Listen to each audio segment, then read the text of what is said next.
silakan yang putus di GGO. Cara penanganan awalnya seperti apa? Nah, ininya dari pundak belakang.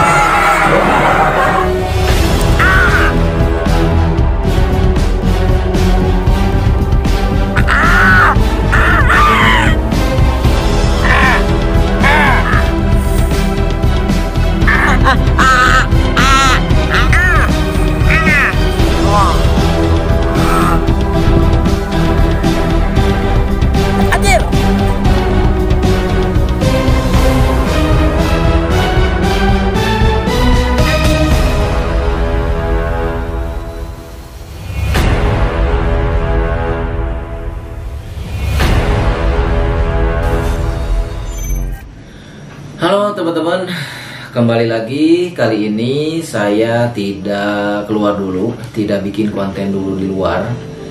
Jadi sebetulnya ini tuh pembuatan video yang sebetulnya mau nggak mau lah. Tapi di sisi lain ada hal juga yang harus saya sampaikan buat teman-teman semuanya. Tadinya tuh saya nggak mau dibikinin konten atau nggak mau diperlihatkan pasca saya tergigit kembali oleh salah satu ular viper yang ada di sekitar kita.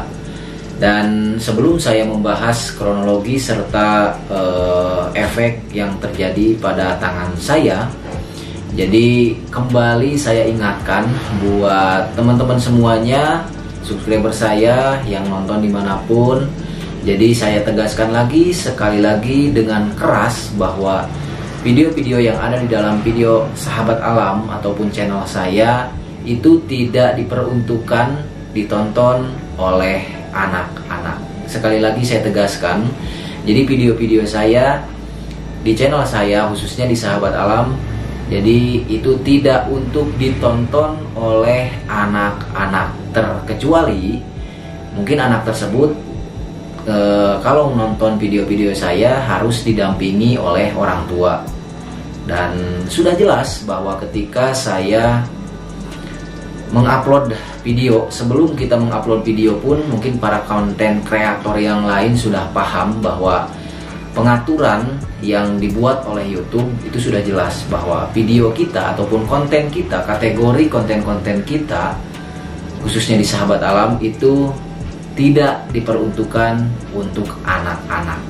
Jadi kenapa saya ini tegaskan lagi, padahal ini sebetulnya di video-video saya sebelumnya sudah pernah saya bahas. Karena mau tidak mau, saking banyaknya mungkin kasus ya teman-teman, sekarang itu anak-anak mencontoh ataupun meniru adegan-adegan yang memang berbahaya, itu tak luput ataupun terlepas dari pengawasan orang tua tentunya. Karena sekarang itu kita tidak bisa memungkiri yang namanya gadget ataupun handphone itu sudah bisa diakses oleh siapa saja, bahkan sekelas anak kecil pun itu bisa dengan bebas kapan saja di mana saja untuk menonton video-video yang mungkin itu sebetulnya tidak diperbolehkan atau tidak diperuntukkan untuk anak-anak. Jadi saya menghimbau bahwa saya sekeras mungkin, seberusaha mungkin ketika membuat video-video di dalam channel saya pun, kami selalu memberikan peringatan di awal video. Terus ketika kami memegang ular yang memang tidak berbisa pun, kami selalu memberikan bahwa adegan tersebut itu adalah adegan berbahaya dan tidak untuk ditiru. Walaupun video tersebut itu sebetulnya diperuntukkan untuk orang dewasa. Tetapi di sini pun saya mengira walaupun misalnya video saya memang tidak diperuntukkan untuk anak-anak, anak-anak bisa dengan bebas mengakses atau menonton video-video saya gitu teman-teman. Jadi itu yang pertama yang harus saya sampaikan mungkin dalam video kali ini sambil saja. Jadi sebetulnya tadinya saya tuh nggak mau bikin video ini, cuman yang pertama ya karena itu yang tadi pertama wajib saya sampaikan. Yang kedua mungkin ada sisi positifnya juga lah dari video yang akan saya sampaikan kembali kali ini. Walaupun mungkin ini salah satu video yang sebetulnya udah beberapa kali lah saya mengalami kasus seperti ini. Jadi kronologisnya kemarin kita tuh dapat laporan dari warga. Sebetulnya ini juga salah satu resiko lah ketika kami membuat konten, ketika kami merescue ular. Jadi resikonya itu adalah nyawa kami sendiri teman-teman, nyawa saya sendiri. Jadi ketika saya merescue ular-ular berbisa tinggi, yang namanya kecelakaan, saya sudah bilang beberapa kali, kecelakaan itu tidak bisa kita prediksi, mau itu ke siapapun gitu ya teman-teman, mau siapa aja, di mana saja, kapan saja. Yang namanya kecelakaan tidak bisa kita prediksi. Dan itu terjadi kepada saya kembali, karena sebelumnya juga saya sudah beberapa kali mengalami hal seperti ini. Cuman kalau ini memang kejadiannya itu sangat-sangat cepat banget. Jadi pada saat itu saya beres rescue ular viper hijau ekor merah Trimeresurus albolabris, dan itu sudah beres, saya amankan, saya evakuasi, saya bawa pulang. Dan ketika saya akan merilis kembali si ular tersebut di alam liar atau di alam aslinya, saya agak sedikit meleng atau gak fokus, sehingga pada akhirnya tangan saya kembali tergigit. Cuma posisinya itu hanya dry bite teman-teman. Namun dry bite ini sepertinya bukan dry bite gigitan kering biasa, namun ini agak sedikit masuk racunnya atau bisanya ke dalam tangan saya, dimana tangan saya lah yang tergigit oleh ular hijau ekor merah tersebut di bagian kiri teman-teman. Karena pada saat itu yang tangan kanan saya masih pegang hook, snake hook, yang kiri sudah bebas, sehingga saya melek, tidak konsen, karena juga yang pertama udah kelelahan juga, cukup jauh dan sudah sore, jadi saya nggak fokus gitu teman-teman. Akhirnya kesetrek lah di bagian tangan saya, di bagian atas telapak tangan, nanti saya akan perlihatkan. Disitulah saya kembali mengalami gigitan ular berbisa, khususnya oleh ular viper hijau ekor merah atau Trimeresurus albolabris. Dan ini sebetulnya adalah kondisi saya setelah ada sekitar 2 hari tergigit oleh ular tersebut. Makanya mohon maaf kalau misalnya saya belum bisa buat konten terlalu jauh, dikarenakan kondisi saya masih seperti ini.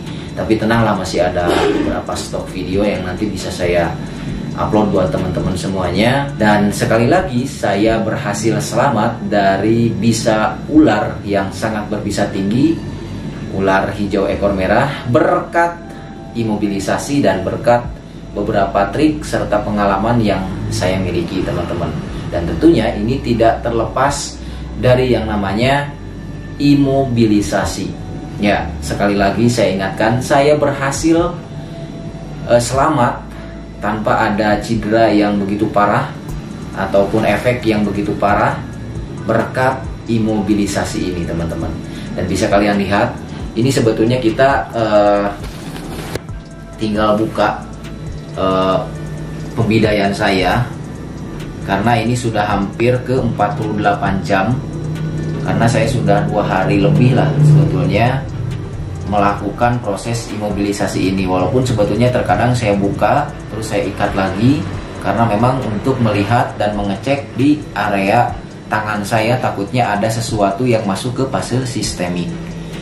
Lagi-lagi imobilisasi ini adalah langkah yang menolong saya kembali untuk terhindar dari fase kritis terkait gigitan ular berbisa teman-teman.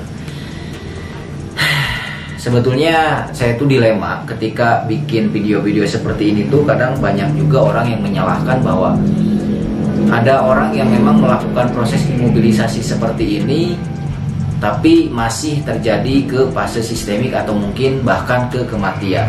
Dan saya ingatkan lagi ya teman-teman, imobilisasi ini sebetulnya adalah first aid awal atau pertolongan pertama, di mana pertolongan pertama ini berarti ada penanganan selanjutnya tentunya oleh medis ataupun pihak rumah sakit ketika setelah kita beres melakukan proses imobilisasi ini tersebut, terkecuali kalau kita memang yang pertama sudah paham akan efek yang terjadi pada tubuh kita sendiri, terus paham ularnya ular apa yang menggigit, lalu punya treatment masing-masing, penanganannya masing-masing, terkecuali seperti itu.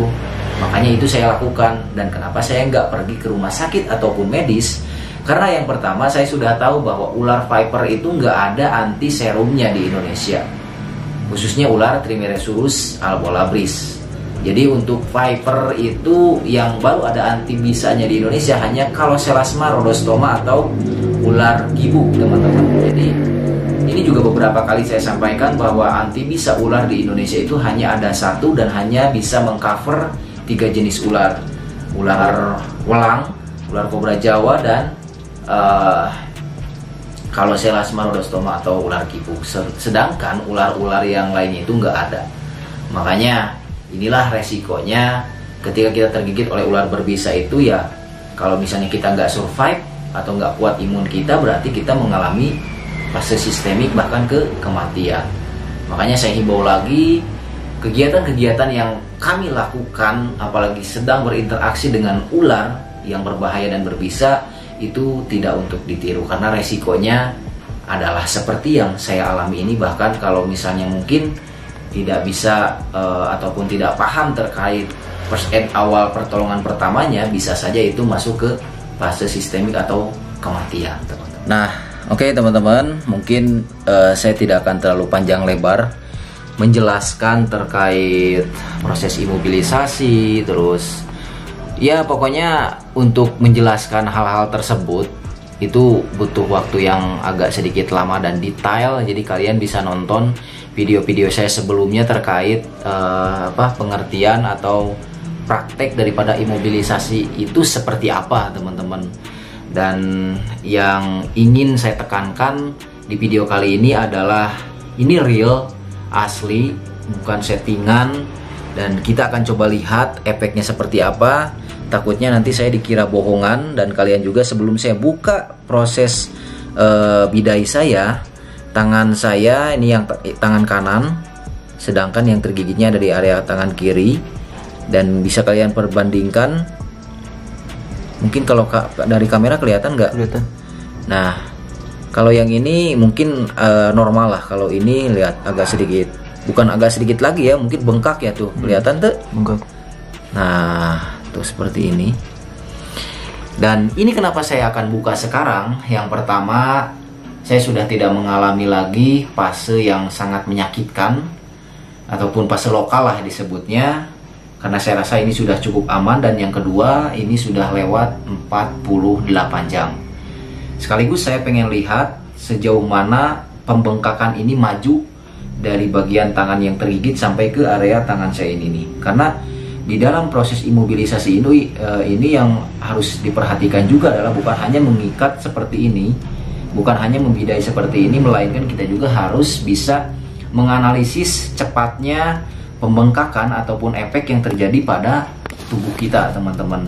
Kalau saya sih biasanya misalnya tergigit pada menit awal nih di bagian jempol, truk, misalnya 5 menit kemudian bengkaknya hanya pergelangan tangan, itu kita analisis.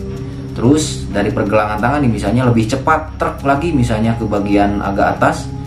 Nah itu kalau misalnya memang ada dampak lagi, kita tulis lagi, maksudnya kita analisis lagi gitu, teman-teman. Jadi supaya kita ada ada langkah untuk selanjutnya lah, bahwa kita tuh benar-benar hanya di fase lokal saja atau ke fase yang memang tidak berbahaya lah gitu. Oke, sekarang kita buka.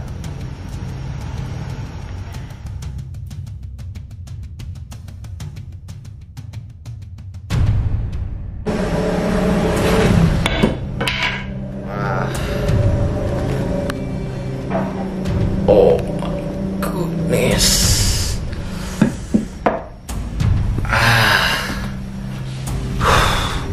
Lihat, kita bandingkan atau kita perbedaannya, lihat. Kelihatan nggak? Jadi ini benar-benar bengkak banget. Dan saya nih lihat, sebetulnya kenapa tadi saya bilang cuman dry bite saja, karena cuman cepet banget gitu, teman-teman. Dan taringnya pun sebetulnya cuman satu doang di sini nih. Ini kelihatan nggak ada titik nih. Nah ini nih. Jadi di sini aja nih, tak. Dan itu juga taringnya cuma satu karena saya refleksnya cepat banget. Cuman sayangnya nggak kerekod lah, karena memang itu prosesnya di luar kami bikin konten. Dan ternyata efeknya sangat cepat banget, dan kami langsung bergegas pulang, lakukan proses imobilisasi seperti ini. Akhirnya lihat tuh, set, bengkaknya mungkin ini baru sampai sini nih. Kelihatan nggak antara perbedaan yang udah bengkak sama yang belum? Nih dari sini nih. Kenapa saya garisin pakai spidol kayak gini? Ini untuk ciri teman-teman bahwa ternyata bengkaknya itu dari pertama tergigit sampai dengan hari ini hanya sampai sini saja. Karena beberapa kali saya juga pernah mengalami bengkaknya itu ke seluruh badan, maksudnya ke sini nih sampai ke ketiak. Tapi kalau ini hanya sampai sini saja, dan ini udah kelihatan mana? Set. Itu barunya. Tuh jadi sampai situ coy. Set. Oh ini tuh. Oh sampai sini set. Beda tuh tinggal lihat. Nah, jadi yang tadi saya bilang bahwa bukan hanya kita melakukan proses imobilisasi seperti ini saja, namun kita juga harus bisa memantau efek dari bisa ular terhadap tubuh kita sampai mana, terus berapa jam sekali kita lihat. Makanya saya tulisin di sini. Kadang tergantung bisa ularnya kan. Kalau ini kan hemotoksin teman-teman, artinya menyerang sel darah. Jadi tentunya ini yang rawan itu takutnya terjadi nekrosis ataupun ke fase yang lebih parah teman-teman. Karena biasanya untuk ular-ular viper justru cenderung memberikan efek terhadap jaringan kulit yang areanya tergigit. Nah kalau misalnya kita tidak ditangani secara tepat, itu bisa berakibat fatal. Dari si area yang tergigitnya itu kadang-kadang bisa terus keluar darah, bahkan sampai ke pembusukan ataupun nekrosis teman-teman. Oke, mungkin itu saja. Jadi sebetulnya ini tuh video yang memang mau saya sampaikan tapi nggak mau karena ada hal penting yang harus saya sampaikan tadi di awal. Jadi makanya ini saya upload lah buat pembelajaran juga. Dan ini artinya saya bukan kebal bisa ataupun memang punya anti serum dan lain sebagainya, enggak teman-teman. Jadi ya saya real melakukan proses imobilisasi seperti ini, dan ya alhamdulillah bisa selamat seperti ini. Karena juga saya punya treatment masing-masing. Setiap orang itu pasti punya penanganan ciri khasnya masing-masing lah di balik imobilisasi ini ya teman-teman tentunya. Baik, mungkin untuk video kali ini itu saja. Dan alhamdulillah saya udah agak sedikit membaik lah, karena bengkaknya cuma sampai sini doang. Mudah-mudahan tangan saya bisa kembali cepat pulih dan bisa kembali ngonten, terus mengedukasi kalian, menghibur kalian tentunya. Jangan lupa di like dan di subscribe channel Sahabat Alam. Nantikan video kami selanjutnya.